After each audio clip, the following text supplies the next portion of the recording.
Leaders with Leverage. I'm your host, Susie Tomanchuk. And again, super excited for you to be here. This is a solo episode where I bring up things that are happening around me with my clients or just things that I think would be interesting for this community to hear. So I want to talk about the process of negotiation and how I see it and how it's essential for us as leaders. And so I was challenged with this because I've had negotiation as something that I see as a tool and thought of it as a process on how we interact in every conversation in everything we do. But it was hard to articulate for people to understand how I saw it. So it's taken me a long time to really understand it and understand my slice of it, the way I look at it, kind of my philosophy on negotiation and how to leverage it, no pun intended, in a way that works for you. And it is about understanding how to build your own leverage. So I see negotiation not as a process in and of itself, but as a tool set for professionals and for leaders to be able to access and use all the time, because the strategies and techniques are effective and can be utilized in every day. It's just that we have this weird relationship with the word negotiation. So we tend to avoid it until there's a high stakes situation that we know we need to be at our best. But the truth of the matter is, if we are to understand it on a regular basis, then even when we're facing a high stakes situation, we're ready because we have confidence in accessing that tool set. And why do we let other people define what a high stakes situation is? High stakes can be different from for all of us, depending on what the outcome, how important the outcome is for us, and how we're going to move through it, like how emotional we are about that outcome. So I talk about this process, this pace in a negotiation, in any conversation. It's all about the pace. It's the pace of the situation. It's the pace of moving through it in a really thoughtful way. So that's my outline. That's my framework. And I want to talk about it today and break it down. So I'll have these in 3 different segments. I'm going to go through the PACE framework and give you some insights to that, because this framework is something that you can put in place today in every conversation. And preparation, it's PACE stands for prepare, aware, close, and evaluate. And so we're going to take that first section today, prepare. And this is the key. If you ask any negotiator, the key to success is preparation.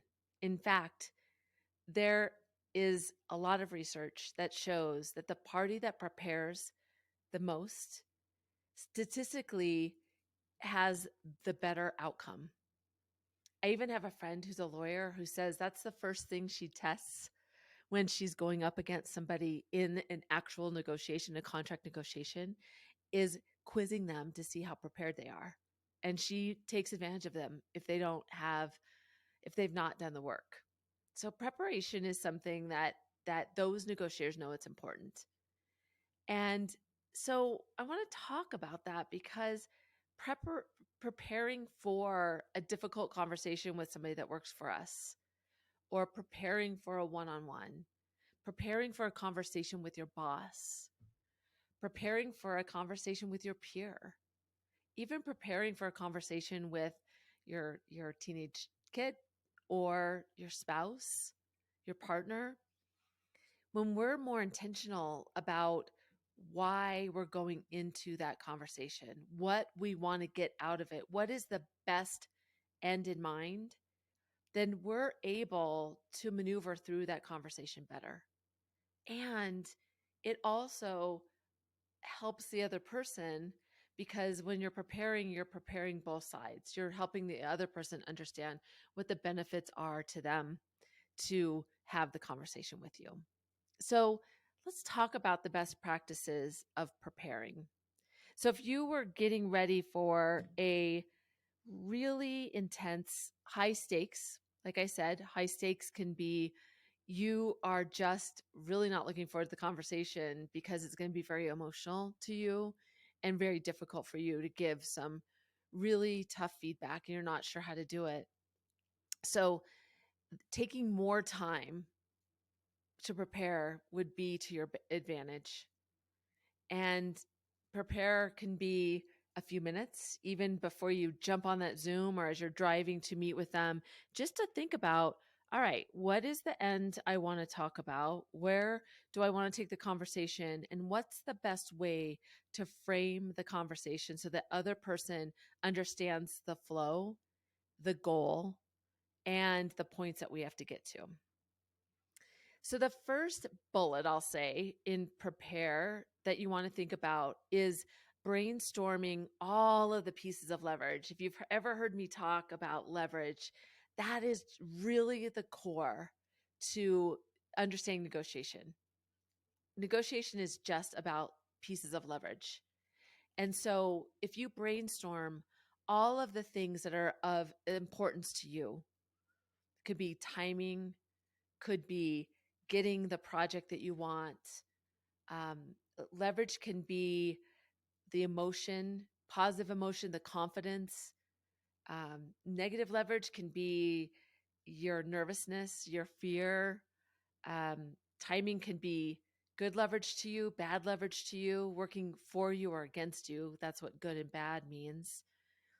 So, brainstorming all the aspects of leverage, what it does is, even if there's things that you're not going to bring up, it allows you in that moment to think about all of the different possibilities for you and the other party. And when you brainstorm all of the ways that you could possibly, the options that you could give to the other person, the options that are available to you, the options that are available to you that might not be that interesting to you, but may make the other person feel like they gave something to you. When you look at all of the different components that are a part of the situation, that gives you the ability to be objective in the moment because you've kind of done your homework. I remember when I would prepare for a big negotiation, I'd like sliced and diced the numbers. I thought about how I was going to present it to them and what questions they would ask. I would think about what was important to them, what made them really excited, what would make them look good. I would think about all these different things that will be at play that could help or hinder me. What are all those pieces of leverage that the other person had? So maybe leverage is paying everything at the beginning versus having a monthly payment. You never know. It's different things that can make people say yes. So brainstorming those and literally even things that you don't believe have importance in the situation just helps you think about it from a lot of different angles. So that's the first thing. The second thing is you may have heard BATNA. BATNA is a negotiation term meaning the best negotiation outcome of an agreement. Those are I did not get the acronym exactly right. I'll look it up as I'm talking because I always mess it up. But what it is it's your alternatives. It's the best alternative to a negotiated agreement. I didn't want to get that wrong. BATNA. And so what that is what are your other options? If you can't come to an agreement or this person doesn't give you what you want, what are your other options? Can you give them something else or can you walk away? There's just so many other things that you just have to ask yourself, what if they don't say yes? What are the alternatives? And if you're really clear about these things, about what you want in the conversation, then you can decide if you're going to continue on and what are those boundaries going to be for you. So being really clear about your BATNA, about your alternatives and what their alternatives are, then it won't be surprising to you in the negotiation. So Sometimes surprises will bring emotion because all of a sudden you're like, oh crap, I didn't think about that. And now you're anxious. And whenever you have any kind of emotion, it clouds your thinking. So thinking about alternatives for you and the other party allows you to not have any surprises, and it gives you that ability to be agile in the moment. And then just to dream about what is that best possible outcome. Think about what you want, but what would really be the cherry on top so that you don't limit yourself. There's research that shows that people that have a positive outcome or look at the upside of a deal versus what the risks are right before they go in, they actually negotiate more. They get more because they're more confident. They pick words to illustrate that they're confident. And that in and of itself is leverage. So thinking about the best possible outcome will allow you to at least land where you want to. And then consider their story. What are their politics? What's important to them? How can I frame the conversation so that they really understand where we're going, what the goal is, so that you can get there? What is your relationship with them? What's your relationship equity? I always think about that. If they don't know me, I want to spend some time building a rapport. Or if they haven't seen me for a while, how can I rekindle that? Are they expecting this conversation? And if they're not, you have to build up that relationship equity.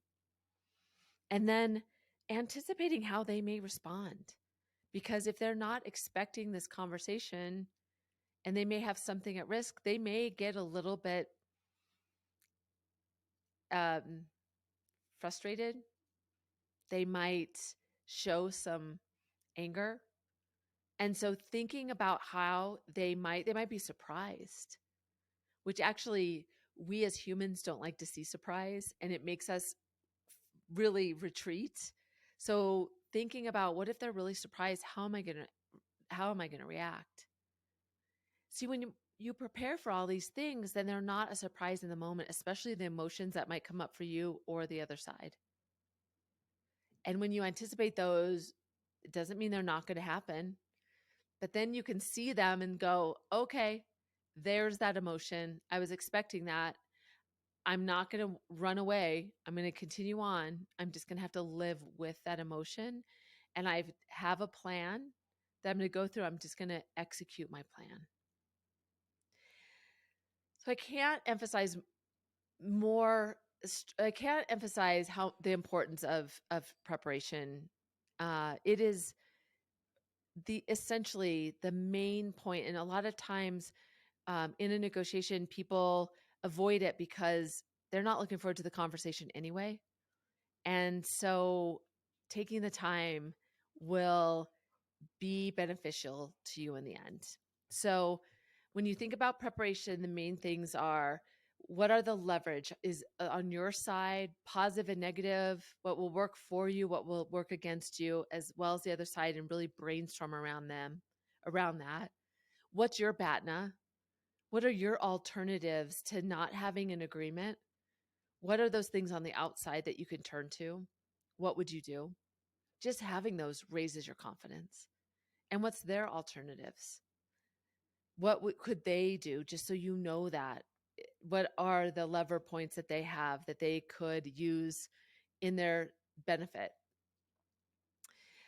Be really clear about your best possible outcome and really allow yourself to dream about what that looks like, so that if they say yes immediately, you can have that in your back pocket and you know what it is.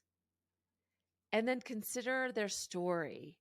Consider their seat at the table. What are the politics that they're facing? And then think about how you're going to frame it for them to understand. What is your relationship equity? And then anticipating your emotions and their emotions.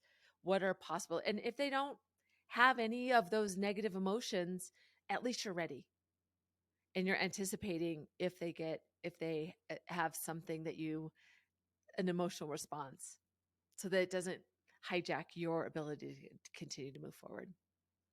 So that's preparation. There's more to it, but that's a great starting point for you. There's a lot of meat there that you can think about. So your challenge is in the next conversation that you have, thinking about these things and allowing yourself to see them. And then you'll start spotting these elements coming to life around you as you go through. And it becomes this thing that you're aware of, and you naturally and automatically start moving through looking for these things, building this muscle around preparing for these things, and then being able to seize the moment when opportunities arise so that you will raise your hand, say yes, and you know that you're on the path because you're clear about where you're going and you've really spent the time to think about what the end in mind, the best end in mind, the end that you want to have in that conversation. So I hope this was helpful to you. We'll go through the rest of PACE. Again, PACE is the pace of a negotiation, any conversation, and it stands for prepare, aware, close, and evaluate. And this has been all about prepare. So thanks for joining me. This is Leaders with Leverage. I'm Susie Tomanchuk. I'd love to hear from you. If you have any questions for me to talk about on this podcast, I'd love to hear from you. If you found this helpful, please share this podcast with others. I'd love to know the people that you know and just be able to spread the word about using leverage in a really positive way, using negotiation in a really positive way. So thanks for joining me today. Until next time.